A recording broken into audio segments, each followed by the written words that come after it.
నమస్తే. Welcome to 69 TV news. నేను మానస. ముందుగా బులెటిన్‌లో హెడ్లైన్స్ చూద్దాం.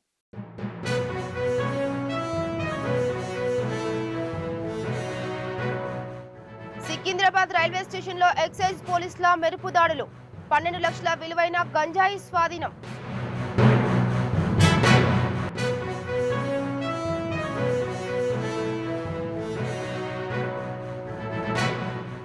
తిరుమల శ్రీవారిని దర్శించుకున్న AP deputy CM Pawan Kalyan. Declaration అందజేసిన చిన్న కుమార్తె పొలేన అంజన.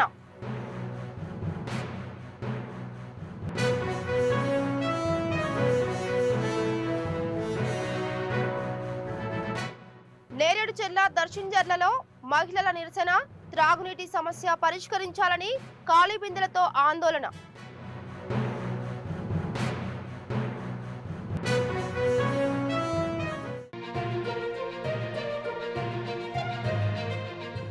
ఇక బులెటిన్ లో బ్రేకింగ్ న్యూస్ చూస్తున్నాం. విశాఖపట్నం నుంచి హైదరాబాద్ కు తరలిస్తున్న గంజాయి అక్రమ రవాణాను పోలీసులు అడ్డుకున్నారు. గోదావరి ఎక్స్ప్రెస్ లో 3 వ్యక్తులు గంజాయిని తీసుకువస్తున్నారని director of enforcement VB Kamalasan రెడ్డికి వచ్చిన సమాచారం మేరకు ఎక్సైజ్ ఎస్టీఎఫ్ బి టీం పోలీసులు సికింద్రాబాద్ రైల్వే స్టేషన్ లో గంజాయిని పట్టుకున్నారు. ఉత్తరప్రదేశ్ కి చెందిన సైదులు, వెస్ట్ బెంగాల్ కు చెందిన సుమన్ సేన్, ఎండి సోహెల్లు కలిసి గోదావరి ఎక్స్ప్రెస్ లో 20 కిలోల చొప్పున బ్యాగ్ లో నింపుకొని హైదరాబాద్ కు తీసుకొని వస్తుండగా ఎక్సైజ్ పట్టుకున్నారు. గంజాయి విలువ 12 లక్షల రూపాయల మేరకు ఉంటుందని అధికారులు తెలిపారు.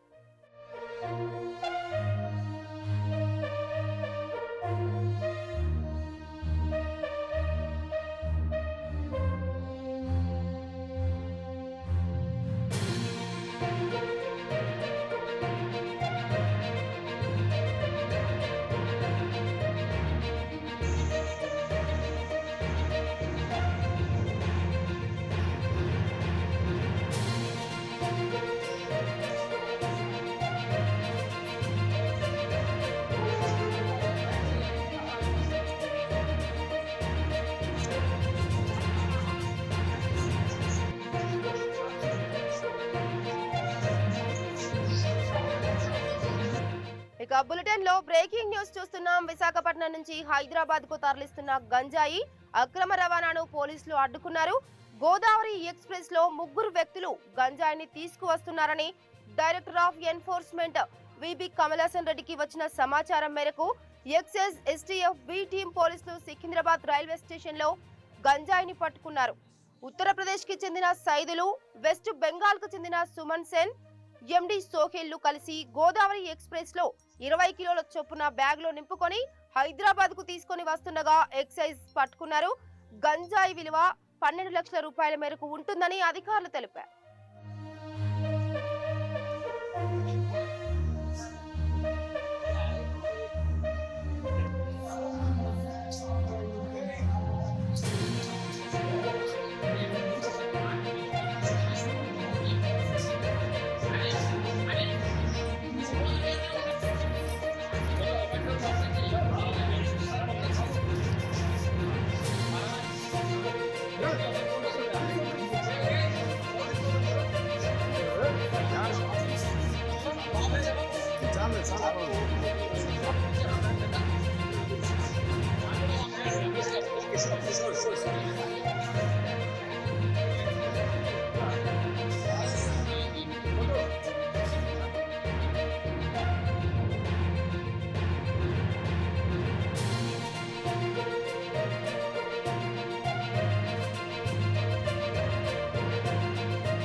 AP deputy CM Pawan Kalyan చిన్న కుమార్తె పొలేన అంజన తిరుమల శ్రీవారి దర్శనానికి డిక్లరేషన్ ఇచ్చారు. టీటీడీ ఉద్యోగులు తీసుకొచ్చిన డిక్లరేషన్ పత్రాలపై సంతకాలు చేశారు. పొలేన మైనర్ కావడంతో ఆమె తరఫున తండ్రిగా పవన్ కూడా ఆయా పత్రాలపై సంతకాలు పెట్టారు. దీనికి సంబంధించిన ఫోటోలను జనసేన పార్టీ ఎక్స్ లో పోస్ట్ చేసింది.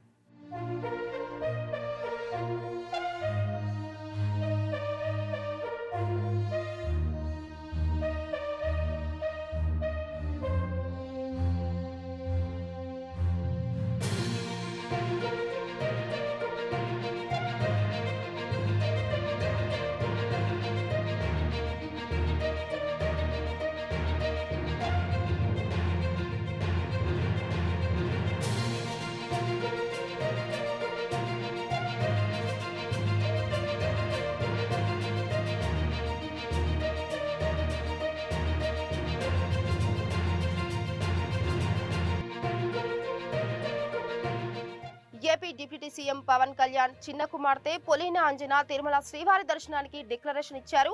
టీటీడీ ఉద్యోగులు తీసుకొచ్చిన డిక్లరేషన్ పత్రాలపై సంతకాలు చేశారు. పొలీనా మైనర్ కావడంతో ఆమె తరఫున తండ్రిగా పవన్ కూడా ఆయా పత్రాలపై సంతకాలు పెట్టారు. దీనికి సంబంధించిన ఫోటోలను జనసేన పార్టీ ఎక్స్ లో పోస్ట్ చేసింది.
ఇక మూసీ నిర్వాసితులకు కార్ఖానాలోని 2 పడక గదుల ఇళ్లను అప్పగిస్తున్నారన్న సమాచారంతో మడ్ఫోర్ట్ 2 పడక గదుల ఇళ్ల సముదాయం వద్ద స్థానికులు ఆందోళనకు దిగారు. ప్రభుత్వానికి వ్యతిరేకంగా పెద్ద ఎత్తున నినాదాలు చేశారు. స్థానికంగా ఉన్న లబ్ధిదారులకు 2 పడక గదులు కేటాయించకుండా మూసీ నిర్వాసితులకు ఇవ్వడం పట్ల ఆగ్రహం వ్యక్తం చేశారు. మూసీ నిర్వాసితుల కోసం రెవెన్యూ అధికారులు వచ్చి ఇళ్లను సర్వే చేసి వెళ్లినట్టు స్థానికులు తెలిపారు. ఇప్పటికే 3 ఏళ్లు గడుస్తున్నా స్థానికంగా ఉన్న తమకు ఇల్లులు కేటాయించలేదని, బయట వ్యక్తులకు ఇల్లు కేటాయిస్తే ఊరికినే ప్రసక్తే లేదని హెచ్చరించారు. ధర్నాకు కూర్చున్న స్థానిక ప్రజలకు బీజేపీ నాయకుడు బిఎన్ శ్రీనివాస్ మద్దతు తెలిపి స్థానికులకే ఇళ్లను కేటాయించాలని డిమాండ్ చేశారు. న్యాయంగా ఎవరైతే అర్హులు ఉన్నారో ఇక్కడ వాళ్ళకి మీరు పట్టాలు కేటాయించాలి. నేను మరీ చెప్తున్నా, ఏదో హైదరాబాద్కి ఇస్తారు, లేకపోతే సిటీలో వేరే ఏరియా నుంచి వేరే నియోజకవర్గం నుంచి వాళ్ళకి ఇల్లు లేని వాళ్ళకి ఇస్తారు అని అంటున్నారు. నేను చాలా స్పష్టంగా భారతీయ జనతా పార్టీ తరఫున మీకు నేను డిమాండ్ చేస్తున్నా, ఇది వార్డ్ 3లో వస్తుంది కాబట్టి ఇక్కడ నివసించే లోకల్ వాళ్ళకే, కనీసం మీరు వార్డ్ 2 వార్డ్ 1 కాదు, ఇక్కడ నివసించే మడ్ఫోర్ట్ వాస్తవులు ఎవరైతే ఉన్నారో వాళ్ళకే నిష్పాక్షంగా న్యాయపరంగా ఆఫీసర్లను పెట్టి మరి ఎమ్మెల్యే ఎన్నిక తిరిగే అనుచరులకు కానివ్వండి, లేకపోతే ఇంకొక బడా చోటా నాయకులకు కానివ్వండి, ఎటువంటి తావు లేకుండా గవర్నమెంట్ ఆఫీసర్లను పెట్టి ఇక్కడ నివసించే ప్రతి ఒక్కరి ఇంటికి వెళ్ళి వాళ్ళ పట్టాలు చెక్ చేసుకొని గతంలో ఏదైతే అర్హులకి ఈ పట్టాలు ఇవ్వడం జరిగింది, లేకపోతే అలాట్మెంట్ లెటర్ ఇవ్వడం జరిగింది, న్యాయంగా వాళ్ళకి ఇప్పించాల్సిందిగా మీ ద్వారా మేము మనవి చేస్తున్నాం. జగిత్యాల జిల్లా మేడిపల్లి మండలం వల్లంపల్లి గ్రామంలోని అంగన్వాడీ కేంద్రంలో వచ్చిన గుడ్లలో పురుగులు రావడంతో తల్లిదండ్రులు షాక్ తిన్నారు. వల్లంపల్లి గ్రామానికి చెందిన భాస్కర్ అనే వ్యక్తి స్థానిక అంగన్వాడీ సెంటర్ కి వెళ్లి గుడ్లు తీసుకొచ్చాడు. తెచ్చిన గుడ్లను విప్పి చూడగా పురుగులు ఉండటంతో ఒక్కసారిగా ఆందోళన చెందాడు. పిల్లలకు పౌష్టికాహారం కోసం అందించే గుడ్లలో పురుగులు రావడం, కుళ్ళిపోయిన గుడ్లు కనబడటంతో ఆవేదన వ్యక్తం చేశాడు.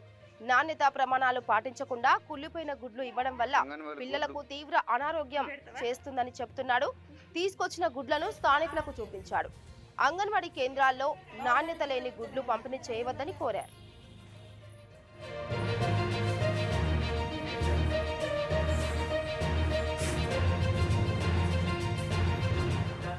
వల్లంపల్లి గ్రామం, మేడిపల్లి మండల్, జగిత్యాల డిస్టిక్. నేను అంగన్వాడికి మా పిన్ని ఫోన్ చేసింది, మా ఇంటి పక్కన. నేను అంగన్వాడికి వెళ్ళి ఈ కొడుగుడ్లు తీసుకురావడం జరిగింది. దాంట్లో పురుగులు రావడం జరిగింది. దానికి మా ఇంటి పక్కన ఉన్న వాళ్ళకు చూపించాను, ఒక వీడియో కూడా తీశాను. దాన్ని మేము ఎవరికి సహకరించాలనో వాళ్ళకి సహకరించి పెట్టాను, మా వల్లంపల్లి గ్రూప్లో కూడా పెట్టాను. ఇంటికి వచ్చిన తర్వాత స్మెల్ రావడం జరిగింది. స్మెల్ ఎందుకు వస్తుందని చూసేసరికి దాంట్లో పురుగులు వచ్చాయి. దాన్ని ఒక వీడియో తీసా, మా ఇంటి పక్కన వాళ్ళకని అందరికీ చూపించాను, ఒక వీడియో కూడా తీశాను. ఆ మేడం కూడా మా పిన్నే ఫోన్ చేసింది. నేను మా పిన్నికి ఆ వీడియో సెండ్ చేస్తే చూసుకొని తీసుకెళ్లాలని చెప్పింది. ఆ కోడిగుడ్డు ఒక్కటి కూడా నేను చూడలేను. ఆమెనే 2 ట్రేలు ఇటు పక్కకు జరిపింది, తీసుకొని వచ్చా. ఇంకా అందులో ఆ స్కూల్లోకి పోయినప్పుడు కూడా ఒక 50 కిలోల బస్తా కింద పెట్టాను. పెడితే ఆ బ్యాగ్ కింద పెద్ద ఒక ఎలుక, దాంట్లో పిల్లలు చేసింది. అదంతా గందరగోళంగా ఉంది అక్కడ. దాన్ని చూస్తే కూడా నేను చాలా భయపడ్డాను, అంత ఘోరంగా ఉంది. ఎప్పటికైనా పిల్లల కొరకు కొంచెం రేపొద్దున నా పిల్లలు చిన్న పిల్లలు ఉన్నారు, రేపొద్దున అదే అంగన్వాడికి నేను పంపిస్తా. ఆ గుడ్లు ఉడికిన చేసిన అవి అట్లే పెడతారు. ఆ ప్రభుత్వం ఏం చేస్తుందో అర్థమైతలేదు. సరైన చర్యలు తీసుకోవాలని కోరుకుంటున్నాను. సూర్యాపేట జిల్లా నేరేడుచెర్ల దర్శించెర్లలో జాన్ పహాడ్ రోడ్డు ప్రధాన రహదారి వెంట మహిళలు ఖాళీ బిందెలతో నిరసనకు దిగారు. గత 15 రోజుల నుండి దర్శించెర్ల గ్రామంలోని ఎన్టీఆర్ నగర్ దుబ్బల మీద నీటి సదుపాయం లేకపోవడంతో స్థానికులు పంచాయతీ కార్యదర్శి రమాదేవికి విన్నవించారు. సమస్యను ఆమె పట్టించుకోకపోవడంతో మహిళలు జాన్ పహాడ్ రోడ్డు ప్రధాన కూడలి వద్ద ట్రాఫిక్ ను స్తంభింపజేశారు. తక్షణమే పంచాయతీ కార్యదర్శి వచ్చి నీటి సమస్యను పరిష్కారం చేసేందుకు హామీ ఇవ్వాలని కోరుతున్నారు.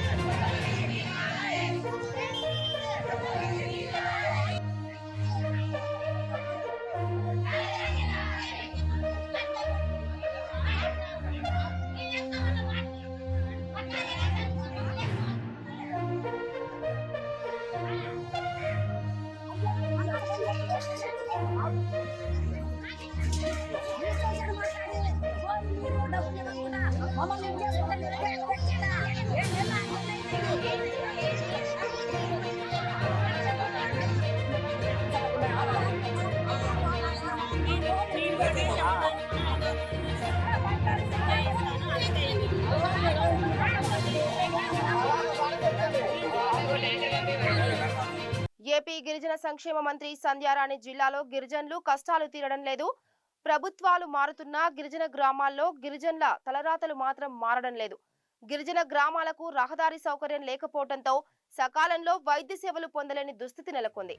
కొమరాడ మండలం సీసాల వలస గ్రామానికి చెందిన నిఖిత అనే గర్భిణికి పురిటి నొప్పులు రావడంతో 108 వాహనం గ్రామానికి వచ్చే పరిస్థితి లేక స్థానికులు యువత మంచం పైన ఆమెను తీసుకువచ్చారు.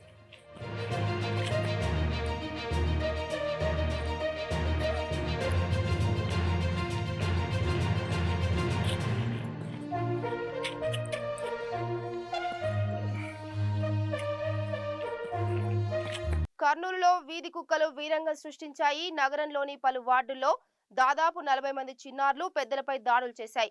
బాధితులను చికిత్స నిమిత్తం ప్రభుత్వ ఆసుపత్రికి తరలించారు. విషయం తెలుసుకున్న మంత్రి టీజీ భరత్ అధికారులతో కలిసి బాధితులను పరామర్శించారు.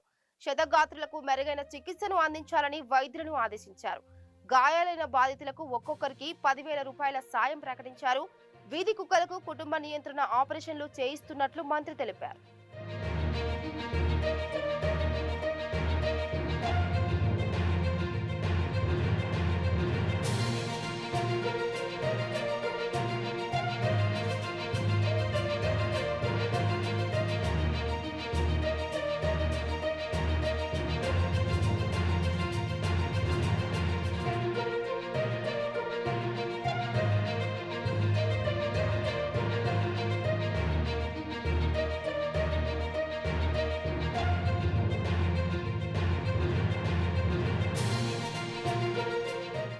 పిచ్చి కుక్క దాదాపు ఒక 35-40 పీపుల్కి కర్చడం జరిగిందని ఇన్ఫర్మేషన్ వచ్చింది. ఇమీడియట్గా కమిషనర్ గారికి అలర్ట్ చేసిన, కలెక్టర్ గారికి అలర్ట్ చేసిన, ఇమీడియట్లీ యాక్షన్లో ఉన్నాము. We came to hospital. వాళ్ళకి ఎట్లా అంటే ఇంజెక్షన్ కానీ, ఎందుకంటే ఫస్ట్ డే వేసుకోవడం, థర్డ్ డే వేసుకోవడం, వాళ్ళకి గైడెన్స్ ఇవ్వడము ఇక్కడ ఉండే వాళ్ళకి చెప్పడం జరిగింది. నేను ఒకటే రిక్వెస్ట్ చేసేది మేనకా గాంధీ గారికి, ప్లీజ్ మీరు చెప్తున్నారు, దానికి సొల్యూషన్ కూడా మీరు ఇవ్వాలి.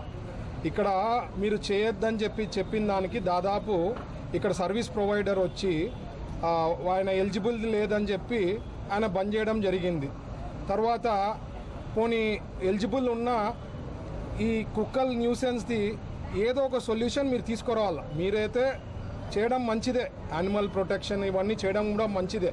బట్ మనుషులు కూడా మనం జీవిస్తున్నాము, దానికి ప్రాపర్ సొల్యూషన్ కూడా మీరు ఇస్తే చాలా బాగుంటుంది మేనకా గాంధీ గారు. లేదంటే ఈరోజు దాదాపు 35-40 మందికి కుక్క బైట్ అయింది.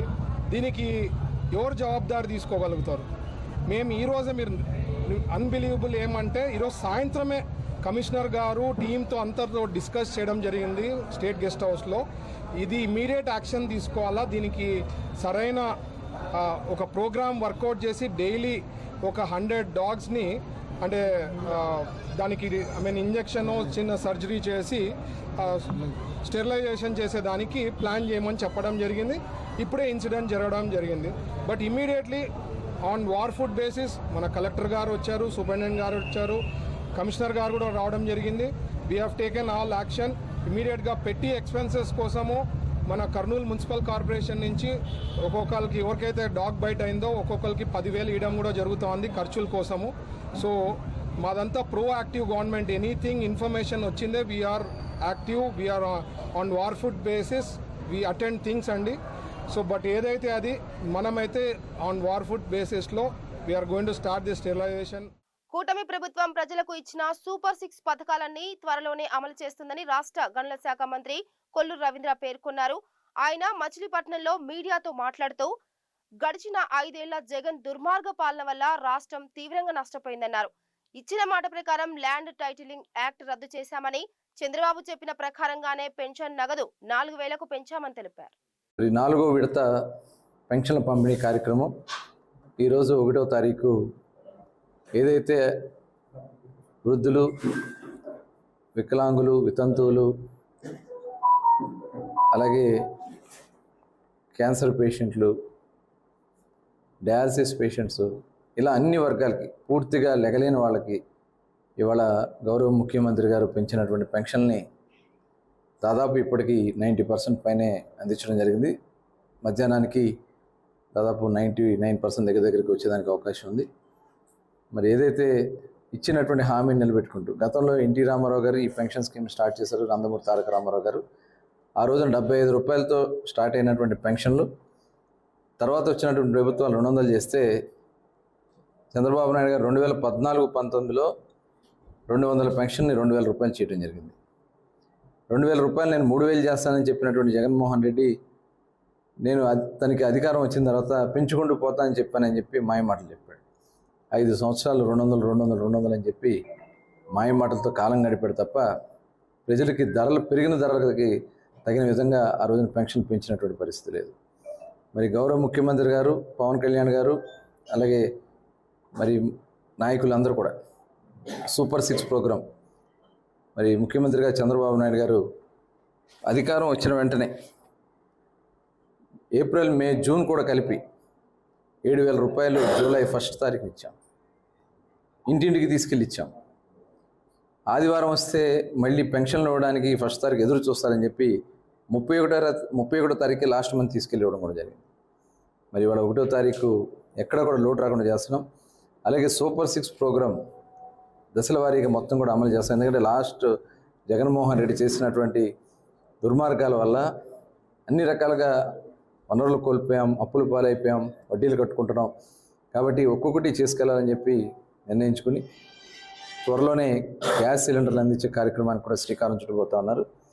దశల వారీగా మొత్తం అతి త్వరలోనే అన్ని సూపర్ 6 ఏదైతే ప్రకటన చేసామో అన్నీ కూడా అందించడం కూడా జరుగుతుంది.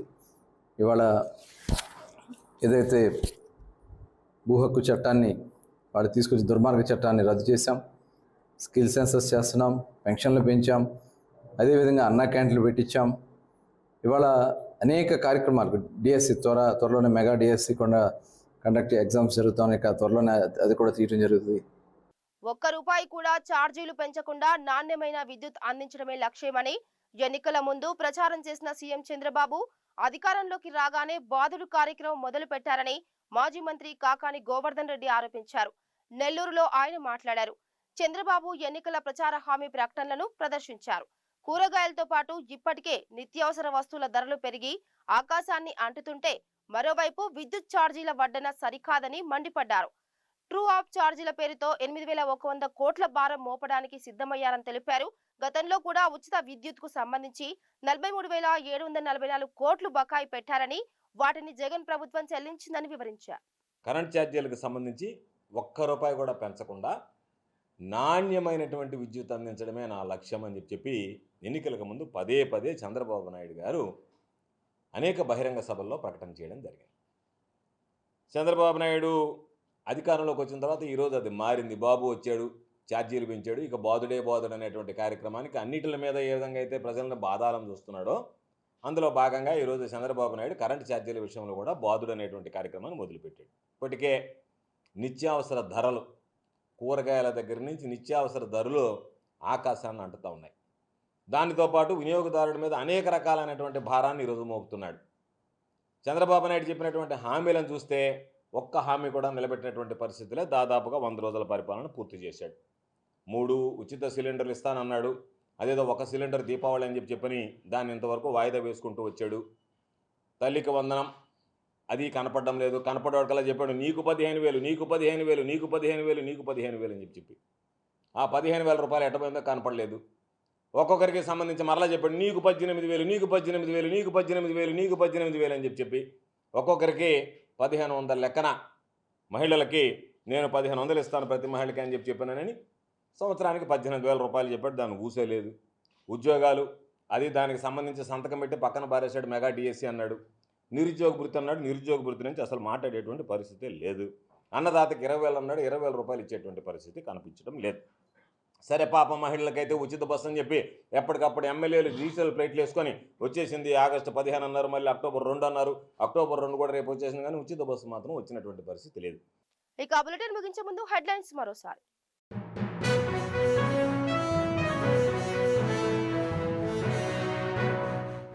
సికింద్రాబాద్ రైల్వే స్టేషన్ లో ఎక్సైజ్ పోలీసుల మెరుపు దాడులు. 12 లక్షల విలువైన గంజాయి స్వాధీనం.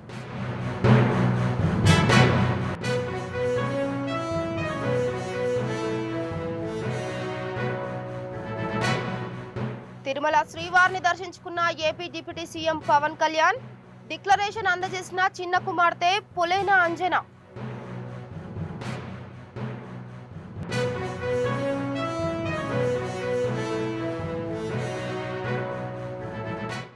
నేరేడు జిల్లా దర్శింజర్లలో మహిళల నిరసన. త్రాగునీటి సమస్య పరిష్కరించాలని ఖాళీ బిందెలతో ఆందోళన.